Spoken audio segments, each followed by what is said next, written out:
Action! Welcome to Bangalore247.com. This is Navina Begum. Right now with us we have Sumati. Madam, ನೀವು ಚುನಾವಣೆಯಲ್ಲಿ ನಿಲ್ಬೇಕು ಅಂತ ಯಾಕೆ ನಿರ್ಧಾರ ಮಾಡಿದ್ದೀರಾ? ಚುನಾವಣೆ ನಿಲ್ಲಬೇಕು ಅಂತಂದರೆ ನಾವು ತುಂಬ ನಾನು ಫಸ್ಟ್ ನಂದು ಟ್ರಸ್ಟ್ ಮಹಿಳಾ ಸಂಘಗಳದೇ ಇದೆ, ಸೋಷಿಯಲ್ ವರ್ಕ್ ಮಾಡಿದ್ದೀನಿ. ಜನಗಳದ್ದು ನೋಡಿ ಏನು ಕಷ್ಟಪಡ್ತಾ ಇದ್ದಾರೆ ನೋಡಿ ನನಗೆ ಅವ್ರ ಸೇವೆ ಮಾಡಬೇಕಂತ ನಾನು ಚುನಾವಣೆಗೆ, ಯಾಕಂದರೆ ಅಧಿಕಾರ ಇಲ್ಲದೆ ಏನೂ ಅಧಿಕಾರ ಇಲ್ಲದೆ ಸೇವೆ ಮಾಡೋಕ್ಕಾಗೋದಿಲ್ಲ ಅಲ್ವಾ. ಏನಾದರೂ ಅಧಿಕಾರ ಬೇಕೇ ಬೇಕಲ್ವಾ. ಆ ಅಧಿಕಾರ ಅದಕ್ಕೋಸ್ಕರ ನಾನು ಚುನಾವಣೆ ನಿಂತು ಗೆದ್ದು ಜನಗಳ ಸೇವೆ ಮಾಡಬೇಕಂತ ನಾನು ಇದ್ದೀನಿ. ಓಕೆ, ಈ ವಾರ್ಡ್ನ ಮುಖ್ಯ ಫೋಕಸ್ ಏನು ನಿಮಗೆ? ವಾರ್ಡಲ್ಲಿ ಮುಖ್ಯವಾಗಿರೋದು ಏನಂದರೆ ಸ್ಯಾನಿಟರಿ ಪ್ರಾಬ್ಲಮ್ ತುಂಬ ತೊಂದರೆ ಇದೆ, ನೀರಿನ ಸಮಸ್ಯೆ ಇದೆ ಸ್ಲಮ್ಮಲ್ಲಿ, ಮತ್ತು ಸೊಳ್ಳೆ ತುಂಬ ರಸ್ತೆಯಲ್ಲಿ ಓಡಾಡೋಕ್ಕೆ ಆಗಲ್ಲ, ಕ್ಲೀನ್ನೆಸ್ ಇಲ್ಲ, ನೀಟ್ನೆಸ್ ಇಲ್ಲ, ಒಂದು ಹಾಸ್ಪಿಟ್ಲ್ ಇಲ್ಲ, ಬೀದಿ ನಾಯಿ ಜಾಸ್ತಿ ಆಗಿದೆ, ಸ್ವಚ್ಛತೆ ಇಲ್ಲ. ಅದ್ರ ಸಲುವಾಗಿ ನಾವು ಇವಾಗ ಡೋರ್ ಟು ಡೋರ್ ಜನಗಳು ಏನು ಜನಗಳು ನಮ್ಮ ಮೇಲೇನೆ ಬೀಳ್ತಾರೆ. ಯಾಕೆ ಹೇಳೋ ಅವ್ರಿಗೆ ಅಷ್ಟು ಕೋಪ ಬರ್ತಾ ಇದೆ. ಯಾಕಂದ್ರೆ ಮುಂದೆ ನಿಂತು ಗೆದ್ದಿದಾರಲ್ಲ, ಗೆದ್ದಿಗೆ ಏನು ಕೆಲಸಗಳು ಮಾಡಲಿಲ್ಲ. ಆದರೆ ಗಂಡು ಮಕ್ಕಳು ಮಾತ್ರ ಕೆಲಸ ಮಾಡಲ್ಲ. ಹೆಣ್ಮಕ್ಳು ಕುಮಾರಸ್ವಾಮಿ ಅವರು ಯಾಕಂದ್ರೆ ತುಂಬಾ ಒಳ್ಳೆ ಕೆಲಸಗಳು ಮಾಡಿರೋದ್ರಿಂದ, ಕುಮಾರಣ್ಣ ಅವರು ಮಾಡಿರೋದ್ರಿಂದ ನಾವು ಕೆಲಸಗಳು ತುಂಬಾ ನಾವು ಅವರು ಏನು ಹಾದಿಯಲ್ಲಿದ್ದಾರೋ ಆ ಹಾದಿಯಲ್ಲೇ ನಡಿಬೇಕಂತ ನಾವು ಈ ಕೆಲಸಗಳು ಮಾಡೋಕ್ಕೆ ನಾವು ಮುಂದೆ ಬಂದಿದ್ದೀವಿ.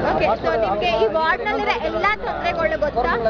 ತೊಂದರೆಗಳಂದ್ರೆ ಸ್ಯಾನಿಟರಿ ನೀರಿನ ಪ್ರಾಬ್ಲಮ್ ತೊಂದರೆ ಜಾಸ್ತಿ ಇದೆ, ಸೊಳ್ಳೆ ಜಾಸ್ತಿ ಇದೆ, ಆಮೇಲೆ ನಾಯಿಗಳಿದಾವೆ. ಮತ್ತೆ ನೋಡಿ ಎಷ್ಟೋ ಜನ ಪಾಪ ಹ್ಯಾಂಡಿಕ್ಯಾಪ್ಸ್ ಇದಾರೆ, ಪಿನ್ಷನ್ಸ್ ಬರ್ತಾ ಇಲ್ಲ. ಪಿನ್ಷನ್ಸ್ಗೆ ಎಲ್ಲರೂ ದುಡ್ಡು ತಗೊಂಡು ಪಿನ್ಷನ್ಸ್ ಮಾಡೋದು, ಅದು ಸ್ಯಾಂಕ್ಷನ್ ಆಗ್ತಾ ಇಲ್ಲ. ಪಿನ್ಷನ್ಸ್ ಕಷ್ಟ ಇರೋ ಜನ ನಿಮ್ಮನ್ನ ಭೇಟಿ ಮಾಡ್ಬೇಕು ಅಂದ್ರೆ ಎಲ್ಲಿ ಬಂದು ಭೇಟಿ ಮಾಡ್ತಾರೆ? ಅಲ್ಲ, ಮನೆಗೆ ಬರ್ತಾರೆ. ಕಚೇರಿ ಏನಾದ್ರೂ ಇದೆಯಾ? ಕಚೇರಿ ಆಫೀಸ್ ಇದೆ, ನಮ್ದು ಮನೆ ಇದೆ ಆಡ್ಬೋಡಿಯಲ್ಲಿ, ಅದು ಇದು ಮಾಡ್ತಾರೆ. ಎಲೆಕ್ಷನ್ಸ್ ಮುಗಿದ ನಂತರ ನಿಮ್ದು ಮೇನ್ ಪ್ರಯಾರಿಟೀಸ್ಗಳೇನು? ಫಸ್ಟ್ ಎಲೆಕ್ಷನ್ ಮುಗಿದ ತಕ್ಷಣ ನನಗೆ ಸ್ಯಾನಿಟರಿ ಪ್ರಾಬ್ಲಮ್, ನೀರಿನ ವ್ಯವಸ್ಥೆ ಅದು ಮಾಡ್ಬೇಕು ಫಸ್ಟ್. ಮತ್ತೆ ಸ್ವಚ್ಛತೆ, ಯಾಕಂದ್ರೆ ನಾವು ಬೀದಿಯಲ್ಲಿ ಹೋಗ್ತಾ ಇದ್ರೆ ಪಾಪ ನಮ್ಗೆ ವಾಸನೆ ಇರೋಕ್ಕಾಗಲ್ಲ. ಪಾಪ ಅವ್ರ ಪಕ್ಕದಲ್ಲೇ ಊಟ ಆ ಜನ ಯಾವ ತರ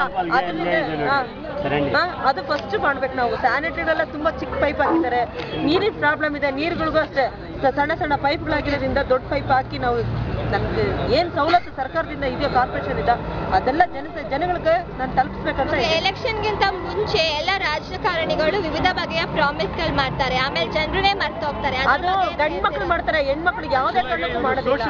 ಯಾಕಂದ್ರೆ ಹೆಣ್ಮಕ್ಳಿಗೆ ಸಮಸ್ಯೆ ಗೊತ್ತಿದೆ.